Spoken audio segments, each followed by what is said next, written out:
Assalamualaikum warahmatullahi wabarakatuh. Selamat datang di video pembelajaran sosiologi. Dalam video ini kita akan membahas tentang masalah sosial. Pasti sudah tidak asing bagi kalian ya apa itu masalah sosial. Namun di sini kita akan pelajari lebih dalam. Karena masalah sosial sendiri menjadi kajian utama sosiologi. Apa itu masalah? Pernahkah kalian mengharapkan sesuatu? Apa yang terjadi jika harapan kalian tidak seperti kenyataan? Nah, dua pertanyaan ini bisa mendefinisikan apa itu masalah. Ya, misalnya kalian berharap bisa membeli satu merek motor tertentu, punya harapan, punya keinginan yang tinggi ke situ. Namun kenyataannya uang kalian tidak mencukupi untuk membeli motor yang kalian inginkan. Uangnya hanya mencukupi untuk motor dengan tipe atau merek yang lain. Nah, di situ kalian menjadi galau, kecewa, atau mungkin emosi, sedih gitu ya. Bukan respon-respon yang emosional gitu. Padahal bisa juga ada respon-respon yang positif. Ya apa itu? Ya respon yang selalu menciptakan solusi dari sesuatu yang tidak pernah tercapai harapan-harapan kalian. Kan semua orang hidup punya harapan, betul. Dan tidak semua harapan harus tercapai gitu kan. Itu udah kenyataannya. Kalian apalagi sudah hidup selama berapa belas tahun gitu kan. Pasti sudah banyaklah hal-hal yang kalian inginkan, tapi juga tidak semuanya harus terwujud gitu. Siapa saja pasti ada hal tersebut. Bahkan ya artis terkenal, orang paling kaya pasti juga punya harapan yang belum terwujud. Tapi memang hakikatnya seperti itu ya, tidak semuanya harus terwujud. Inilah dunia itu seperti itu. Nah itu ya, jadi dari dua pertanyaan tersebut kita bisa mendefinisikan apa itu masalah. Ya masalah sendiri adalah adanya satu kenyataan yang tidak sesuai dengan harapan-harapan kita ya.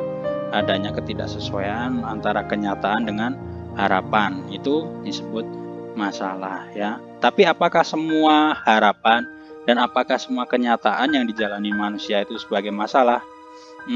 Saya kira semua orang punya indikator, semua orang punya prinsip, semua orang punya nilai, punya interpretasi, punya pemaknaan yang masing-masing berbeda antara yang satu dengan yang lain gitu ya. Ada orang yang hari ini tidak bisa makan, itu jadi masalah ya, karena dia ya mungkin menahan lapar, sakit dan sebagainya. Jadi solusinya hanya makan. Tapi ada orang yang dia bisa beli makan, dia bisa makan, tapi dia akan galau kalau dia beli makanan-makanan yang tidak sesuai keinginannya. Ya misalnya harganya yang mahal gitu. Seperti dia biasa makan di restoran, terus tiba-tiba di warteg itu jadi masalah. Ya. Nah, apakah kalian di indikator yang mana itu kan tergantung kehidupan kalian ya. Sangat subjektif sekali mendefinisikan masalah ini dan itu. Makanya ketika kalian dicurhati oleh seseorang, oleh teman kalian, oleh saudara, mengungkapkan masalahnya, kita jangan langsung menjudge sesuatu dulu ya. Kita jangan menjudge sesuatu dulu atau menilai gitu ya, apakah yang dilakukan si anak itu benar atau salah, atau si teman itu benar atau salah gitu ya. Kita dengarkan dulu saja. Karena apa? Karena setiap orang punya permasalahan yang berbeda gitu. Ya, jadi sosiologi itu apa ya, belajar inilah dialektis, saling memahami gitu. Jangan kita sudah berusaha memahami tapi yang dipahami juga nggak memahami gitu ya. Di situ ya, dari komponennya tidak semua masalah harus bermuara pada emosional, tapi mencari solusi bersama. Gitu, itu teori sosiologi didorongnya sampai ke situ. Itu untuk pengertian masalah. Berikutnya, masalah sosial adalah suatu ketidaksesuaian antara unsur-unsur kebudayaan atau masyarakat yang membahayakan kehidupan kelompok sosial. Nah, skopnya berbeda lagi. Kalau tadi lingkupnya adalah masalah pribadi, sekarang adalah masalah sosial. Ya jelas, sosial itu adalah kehidupan bermasyarakat di mana komponennya adalah manusia-manusia itu sendiri. Di kehidupan individu saja atau kita sendiri sudah banyak masalah yang dihadapi, apalagi ketika berkehidupan sosial. Ya setiap orang itu membawa masalah, ketemu orang lain yang ada masalah. Ketika itu berdialek, berinteraksi, berkelompok, berkerumun, pasti akan menciptakan satu kondisi yang disebut masalah sosial. Nah, di sini mungkin ada banyak sekali ya para ilmuwan yang mendefinisikan apa itu masalah sosial. Cuman Bapak ringkas yang lebih umumnya saja. Di situ ada penjelasan ketidaksesuaian. Nah, lagi-lagi sama penjelasannya dengan masalah pribadi ya. Di situ adanya ketidaksesuaian, adanya mungkin apa ya, tidak pas antara Yang tadi kalau yang individu adalah tidak pasnya antara harapan dengan kenyataan. Sedangkan yang dalam masalah sosial adalah unsur-unsur budaya di masyarakat yang dapat membahayakan kehidupan kelompok sosial, ya, karena apa? Adanya ketidaksesuaian. Misalnya dalam hidup bermasyarakat itu pasti ada keinginan untuk saling gotong royong, saling mensejahterakan, saling membantu, saling hidup rukun, saling tolong menolong dan sebagainya ya. Pokoknya hidup yang layak dan sempurna gitu. Namun kenyataannya kan banyak yang bersimpangan dari unsur-unsur kebudayaan.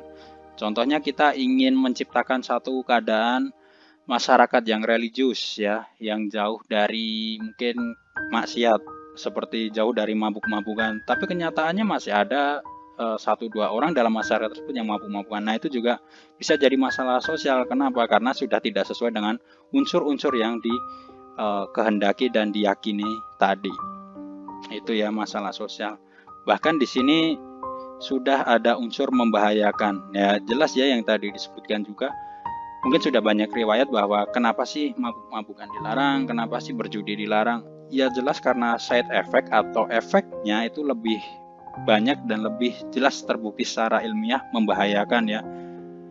Jadi kalian kalau memilih aktivitas juga hati-hati di dalam masyarakat.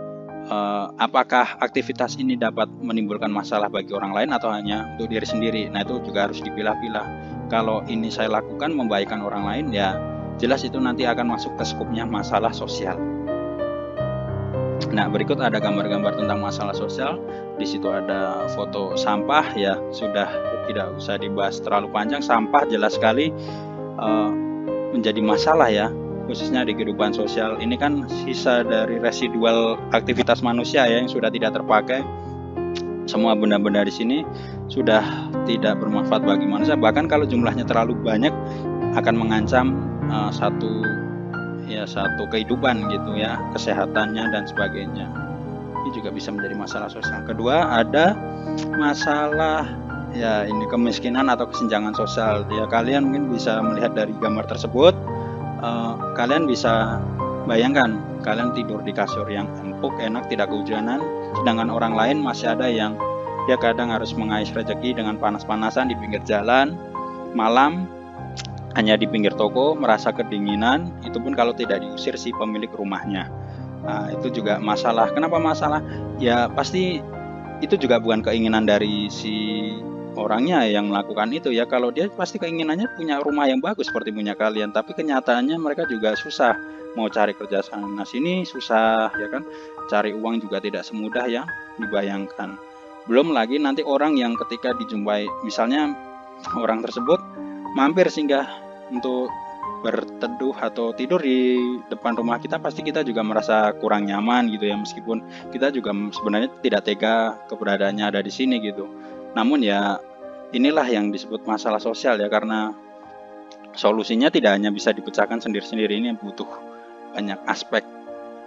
Berikutnya ini ya gambar pencongkelan. Nah, ini ilustrasi ya, masa yang ngerekam nggak bantuin gitu ya, nggak mungkin. Jadi ini ilustrasi bahwa kenapa sih bisa terjadi pencurian gitu kan. Ya pasti ada latar belakangnya gitu ya. Entah kesenjangan ekonomi, kebutuhan ekonomi, atau mungkin ya bisa jadi karena keamanannya yang lemah. Ya kan nggak mungkin kan ada orang yang nyongkel jendela mobil di tempat ramai gitu, apalagi dijaga banyak polisi atau tentara misalnya kan. Nah itu kan berarti sebenarnya banyak aspek kenapa masalah-masalah seperti ini muncul. Dan bayangkan kalau sudah sering terjadi pencurian, pembegalan, pasti masyarakat juga akan tidak nyaman untuk beraktivitas kan. Kalian mau ke sekolah bawa motor bagus baru beli, pasti juga mikir-mikir pulangnya lewat mana, pulangnya jam berapa, dan harus dengan siapa kan. Karena merasa terancam kehidupan sehari-harinya. Ini masalah keamanan ya, kriminalitas itu juga bagian dari masalah sosial. Makanya ini jadi skup yang harus diselesaikan juga. Berikutnya ini yang foto ini mewakili dari kejadian yang kita alami saat ini ya, masalah biologis, yaitu ya selain banyak korban meninggal karena virus tersebut, akhirnya juga banyak sektor-sektor seperti sektor ekonomi yang mulai lumpuh ya karena adanya pandemi virus seperti ini. di gambar ini adalah virus Ebola, sedangkan yang kita alami saat ini adalah COVID. Jadi meskipun bendanya kecil, tapi memang pengaruhnya mempengaruhi kehidupan bersosial ya. Ini sudah ya masih relevan lah di sekitar kita kalau kalian ingin mengkaji secara lebih dalam dampak-dampak sosial dari virus ini. Berikutnya narkoba atau obat-obatan terlarang. Ya ini jelas sekali ya, merusak kehidupan sosial. Pak, tapi kan mabuk sendiri, nggak ngerugiin orang lain, kata siapa gitu ya. Kalau orang sudah terpengaruh dengan mabuk semuanya, justru akan mengganggu kehidupan sosial. Bayangkan ya, misalnya ada apa ya, ya banyak orang-orang yang tiap hari kan beraktivitas bermacam-macam ya profesinya. Nah ketika mereka mau ke sawah misalnya sebagai petani, tapi dia dalam kondisi mabuk, apakah mencangkulnya juga akan sempurna? Ketika menjadi sopir misalnya, dia mabuk karena narkoba misalnya, apakah juga kalian sebagai penumpang akan merasa nyaman dengan tadi ya si oknum yang menggunakan obat terlarang ini? Atau apa misalnya, ya kalian pergi ke bank, tellernya ketika menghitung uang sedang mabuk, salah hitung, pasti juga akan masalah. Nah ini kan jelas sekali ya, kerugiannya lebih banyak daripada manfaatnya, malah rugi semua, nggak ada manfaatnya sebenarnya gitu ya dari masalah narkotika atau narkoba ini. Jadi ini benda kecil juga bisa merusak satu tatanan sosial. Ini gambar limbah hampir sama seperti yang sampah tadi ya. Kehidupan sosial juga akan rusak karena lingkungan tempat tinggal manusianya rusak, manusianya juga tidak akan bisa bertahan hidup dengan nyaman di dalamnya. Kalian bisa ibaratkan kalian punya kolam atau akuarium, di dalamnya ada beberapa ikan, terus kalian masukkan limbah beracun di dalamnya. Kira-kira ya mereka mabuk gitu kan, dan jangankan berkembang biak, mungkin bertahan untuk beberapa hari saja sudah tidak mampu. Apalagi racunnya sangat berbahaya. Dalam hitungan detik pasti makhluk hidup yang ada di dalam akuarium tersebut akan mati. Berikutnya ya kriminalitas. Sekarang ada konflik. Nah, konflik ini juga masalah sosial ya. Bayangkan kalau keadaan setiap masyarakat saling berantem, saling tawuran, saling ya bertentangan gitu ya, saling bertikai. Ya kalian jangankan mau makan, mau tidur ya susah gitu kan. Jangan bayangkan mau hidup nyaman di sini. Kalian punya uang pun juga tidak akan berlaku di sini. Karena apa? Karena kalian satu bertahan atau menyerang gitu kan kalau dalam posisi seperti ini. Nah, beruntung negara kita sih sudah jauh dari kondisi peperangan ya. Peperangan memang kondisi yang sebenarnya secara manusia ya tragedi kemanusiaan begitu ya. Ini masalah sosial juga. Berikutnya ya, sekarang masalah sosial tidak hanya merambah ke hal-hal yang wujudnya konkret ya atau yang bisa kita lihat, tapi juga sekarang banyak sekali masalah-masalah sosial yang justru juga akomodir dan dimediasi oleh berbagai macam peralatan teknologi.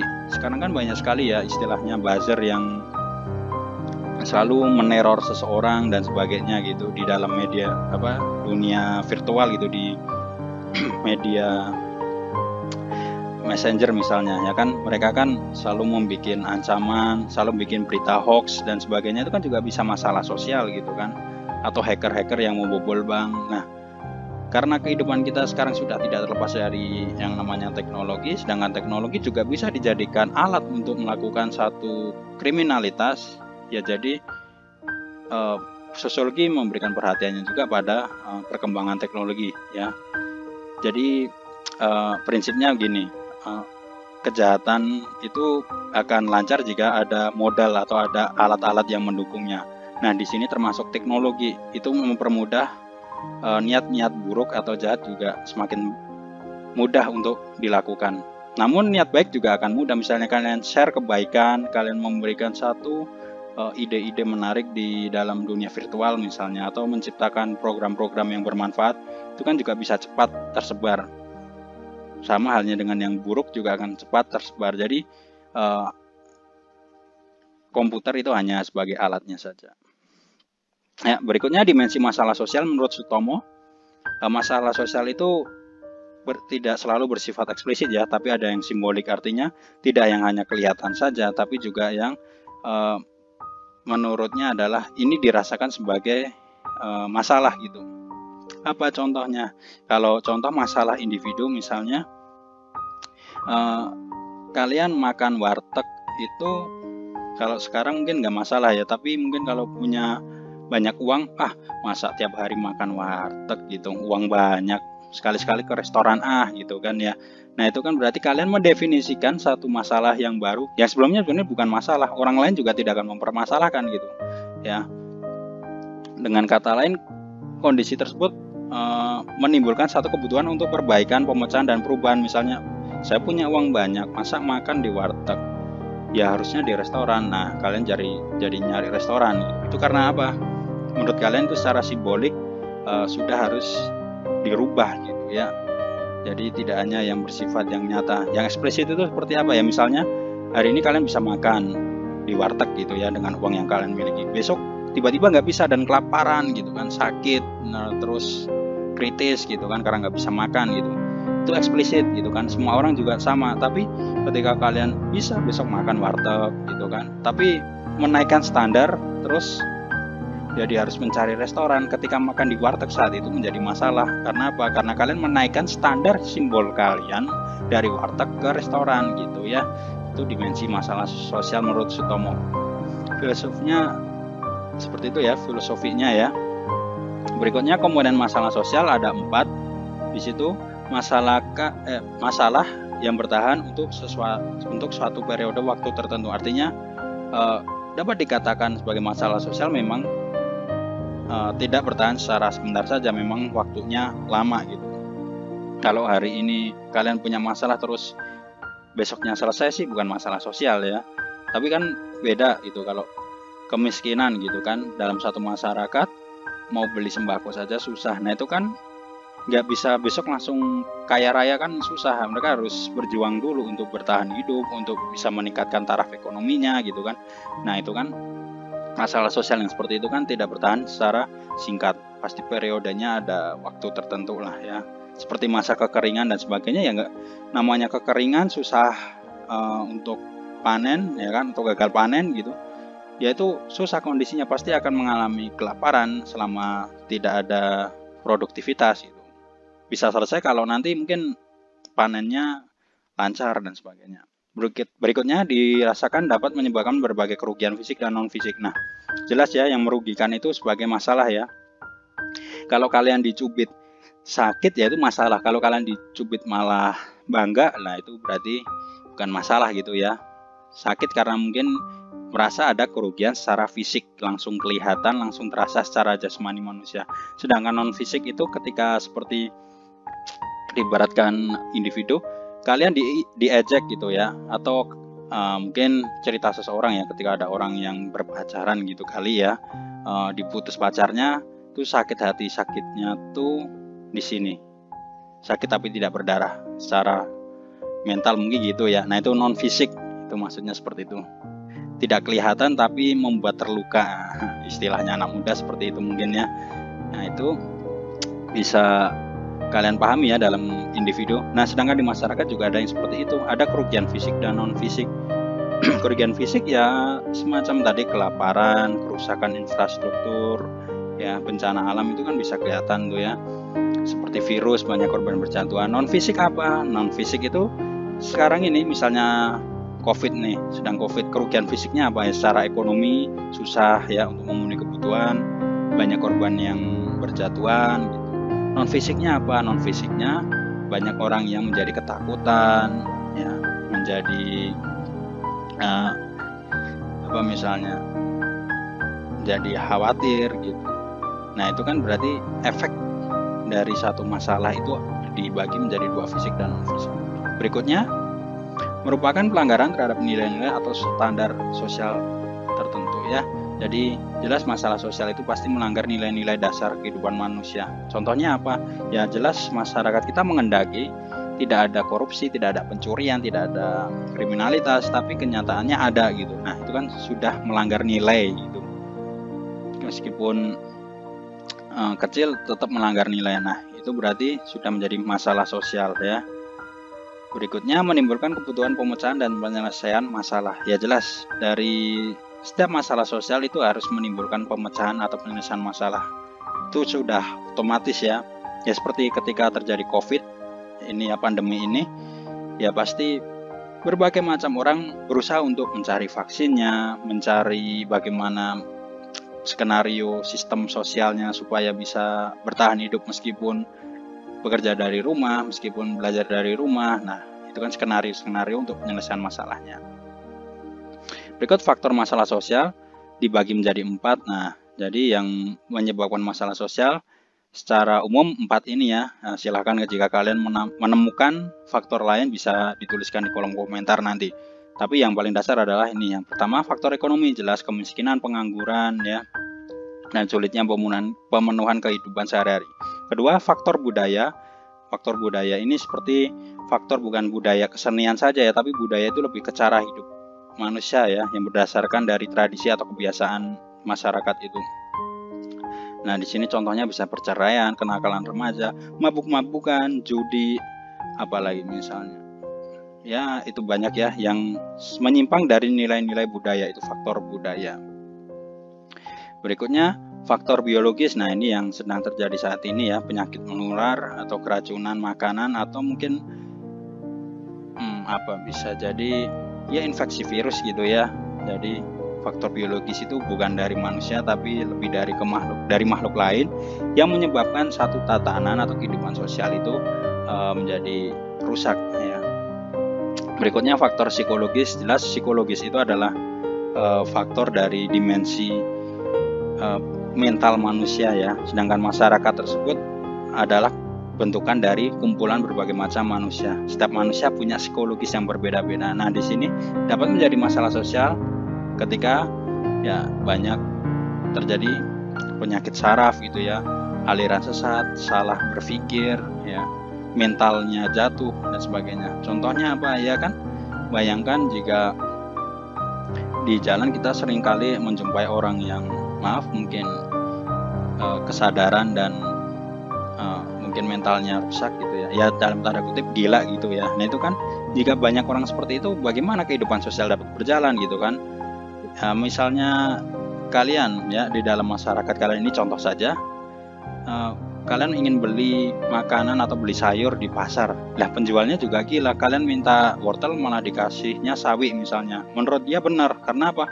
Karena ada kelainan dalam mental dan pemikirannya. Nah, seperti ini kan tidak bisa terjadi kehidupan sosial secara ini ya, secara utuh gitu ya. Yang terjadi adalah kekacauan gitu. Nah, itu juga faktor yang menimbulkan masalah sosial. Nah, itu saja penjelasannya dari Bapak. Jika ada pertanyaan silahkan di kolom komentar. Kurang lebihnya mohon maaf. Sekian. Wassalamualaikum warahmatullahi wabarakatuh.